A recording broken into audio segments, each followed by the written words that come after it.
এ তো দেখছি স্বামীকেও চেঞ্জ করতে চাইবে। চেঞ্জ করে দিন না। আরে এত সুন্দর গলাতে শুধুমাত্র একটি সোনার চেন, ছি ছি ছি ছি ছি। সুমান তার থ্যাংক ইউ ভাই।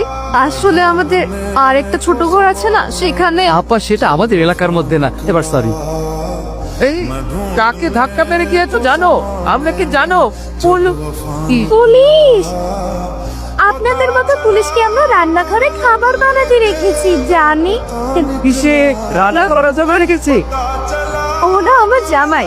আপনি দাঁড়িয়ে কেন আছেন? বসুন না। ওগো শুনছো? কেন রাখছো ডার্লিং? কি ব্যাপার ভাই, পুলিশের ইউনিফর্ম পরে রান্নাঘরে সমস্যা হয় না কোনো? কেন হবে না, বাইরেও হয় আর ভেতরে আরো বেশি হয়। এটা ভেতরে অনেক গরম লাগছে, ড্রেসটা খুলে ফেলবো? আমারও এটাকে অনেক ভারী ভারী লাগছে। ছিঁড়ে ফেলে দেবো নাকি? কাল পুড়ে যাচ্ছে।